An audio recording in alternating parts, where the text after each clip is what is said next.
이거 아시죠?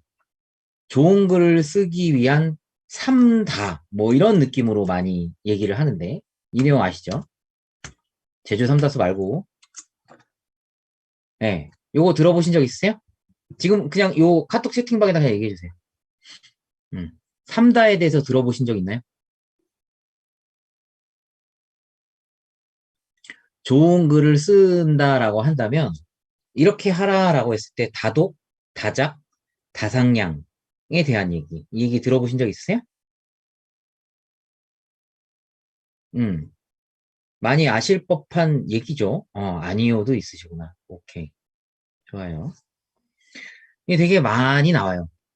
그러니까 말 그대로 많은 글을 사실은 읽는다인데 저는 그냥 본다라고 표현을 했어요. 일부러. 좋은 글을 본다.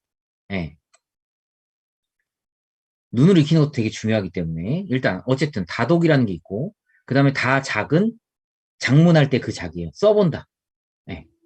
그 다음에 다상량은 이게 생각 상자거든요. 양자까지는 제가 지금 잘 기억이 안 나는데 다상량은 어찌됐든 생각하는 겁니다. 생각하는 거. 많이 좋은 글을 보고 그러니까 다독이라는 건 사실은 책을 많이 본다가 원래 1차적인 뜻이에요.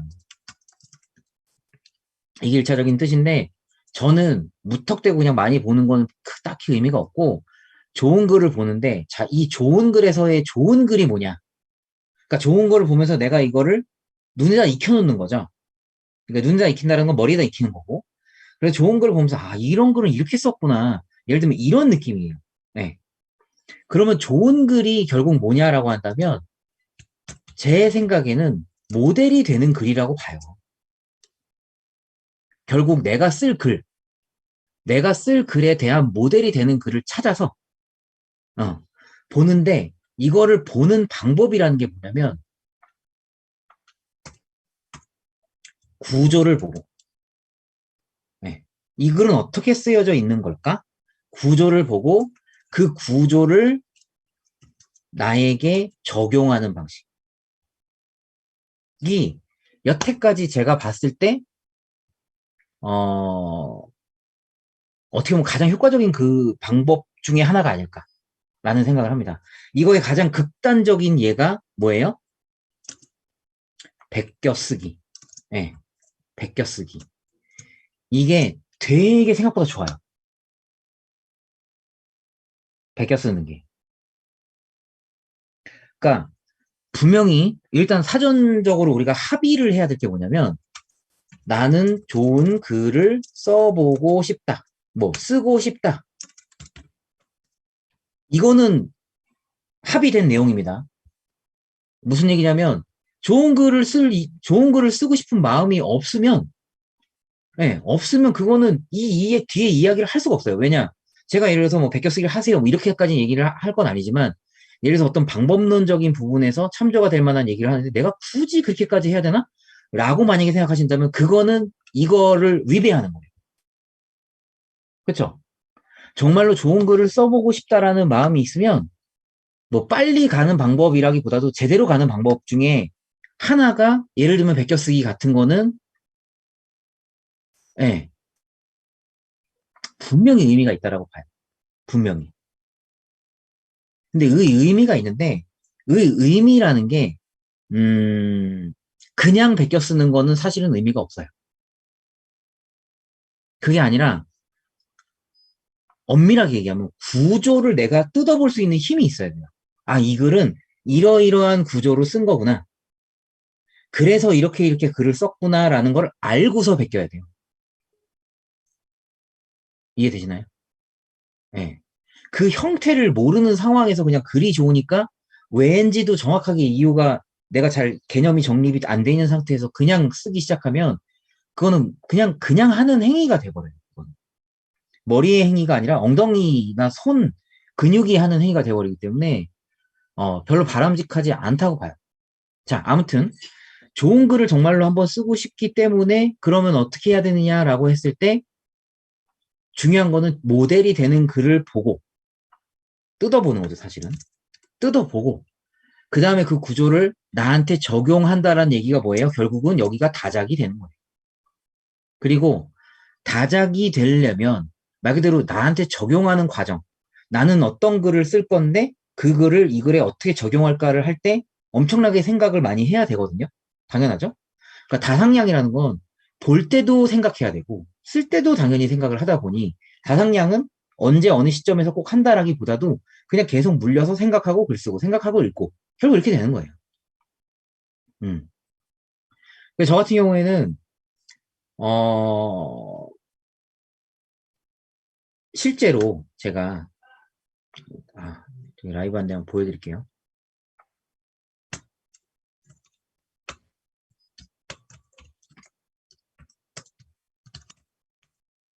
아마 있을 거라고 보는데 있다. 오케이.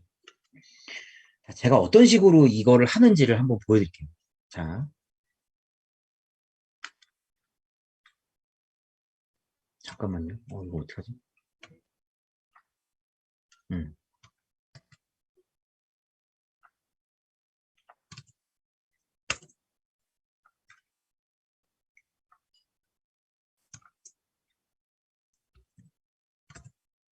자, 이렇게 있으면요.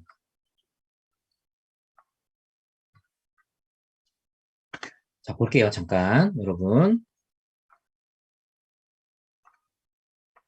제가 저기 뭡니까? 실제로 연습했던 것 중에 가장 기억에 남는 부분이라서, 그렇지, 영상도 마찬가지예요, 진짜로. 진담님. 100%. 영상도 마찬가지입니다. 자, 볼게요. 예를 들어서, 자, 예를 들어볼게요. 지금 제가 원래 선택한 거는 이게 아닌데, 이게 되게 정치적인 얘기가 많이 나오기도 하고, 예를 들어서, 여러분. 자, 박근혜 대통령에게 지금 이 내용 자체가 아니라 글만 보는 겁니다, 여러분. 박 대통령에게 뭔가 다른 게 있지 않을까? 라고 시작한 이 포인트부터 보는 거예요. 이해되시나요? 그러니까 좋다. 와, 대박. 이게 중요한 게 아니라, 이렇게 시작하는 건 어떻게 시작하는 거지? 어디서부터 시작하면 이런 말을 쓸 수가 있지? 예를 들어서 그거를 저한테 적용한다면, 예를 들어서 뭘 하면 좋을까요? 뭔가 되게 시작점이 그냥 전형적으로 시작하는 시작 지점이 아니라, 그죠? 뒤에서 뭔가를 받아줄 준비가 돼 있는 상태에서 맨 처음에 말 그대로 리드하는 글을 뭘 쓸까 이거를 고민하다가 이걸 쓴 거거든요. 작가가. 이해되시죠? 그러면 이 구조를 딱 보면서 야, 처음에 이 화두 자체가 그러니까 화두 자체가 이런 식으로 질문을 던지는구나 라고 저는 메모를 해요. 응? 뭔가 다른 게 있지 않을까라고 하는 거는 보세요. 그게 보통 사람들의 오랜 믿음이었다. 오케이. 자, 박근혜 대통령에게는 뭔가 다른 게 있지 않을까? 그 말이 그게 보통 사람들의 오랜 믿음이었다. 끌려다니기보다 맺고 끊을 줄 알았다. 복잡할수록 단순하게 풀어갔고 꼬일수록 원칙을 지켰다. 임기응변으로 위기를 모면하지 않았다. 대선 개입 시비에 맞대응한다고 뭐를 걸고 넘어지는 이런 치사한 정치 보험을 생각할 수 없었다. 뭘 해서 돌멩이 취급할 거라고 상상할 수 없었다. 자, 무슨 얘기냐?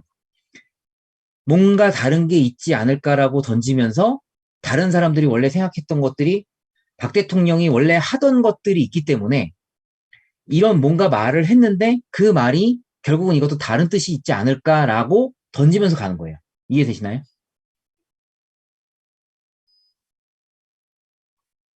자, 일단 이게 논설이라서 좀 어려운 부분일 수 있는데 여튼 그런 상황을 나는 상상할 수가 없다. 그런데 이게 믿음이 흔들리고 있다라고 얘기하면서 진짜로 본론적으로 들어가면서 얘기가 이제 전개가 되는 거죠.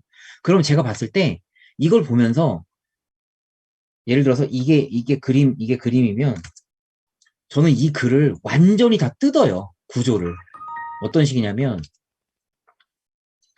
이렇게 글이 있으면 이거를 복사를 한 다음에 그러니까 인쇄를 하죠. 출력을 해서 이렇게 다 뜯어요. 이렇게. 이런 식으로. 네. 다 뜯고 이게 얼마나 진짜 짧게 가는지 주어나 서술어 없이도 얘기가 그러니까 이 사람은 되게 간결하게 쓰는데 진짜 고수거든요.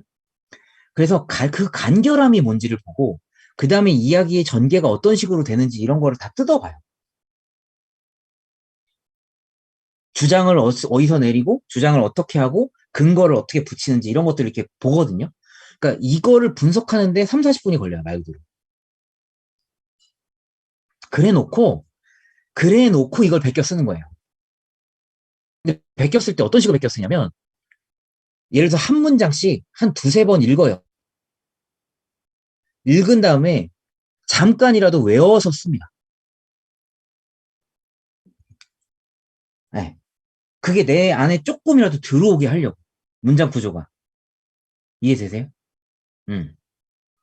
그래서 한 문장 또는 두 문장 정도라도 가급적 아주 일시적인 기억이지만 외워봐요. 그걸 외워서 계속 이렇게 쓰려고 봐요. 쓰고서 다시 또 확인하고. 그래서 이제 신문 논설 같은 경우에는 여기가 까매요. 이렇게 하고 나는 뭐 어떻게 할까? 무슨 뭐, 와, 이거는 이렇게 끊을 수가 있나? 이런 식으로 제 메모를 다 해놔요. 이렇게. 어.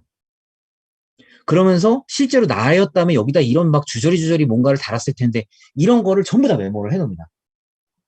메모를 해놓고 메모를 하면서 말 그대로 글 하나를 그냥 다 분석을 하는 거예요. 네.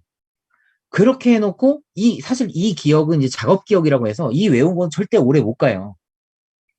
글 다 쓰면 다 까먹어요. 당연히. 뭐 한 문단을 다 외우는 것도 아니고 그냥 한 문장만 대신에 외워서 쓴다는 의미는 뭐냐면 마치 내가 써보는 것처럼 쓸 효과를 갖기 위해서요. 그게 하나예요. 이유가 딱 그거 하나예요. 내가 그냥 베껴 쓰는 게 아니라 내가 내 손으로 다시 내 입으로 들어왔다가 나가는 느낌으로 쓰려고 베껴 쓰는 걸 그러니까 외워보는 거예요. 잠깐이라도. 그렇게 외워서 쓰는 거를 한 하루에 한 개씩 기준으로 100일 정도는 해본 것 같아요. 3개월 정도. 음. 이렇게 했더니 실질적으로 뭐가 어떻게 제가 나아졌는지는 모르겠는데 솔직하게 말씀드리면 근데 어느 순간에 글이 되게 간결해졌다라는 거 제가 느낀 거예요. 확실하게.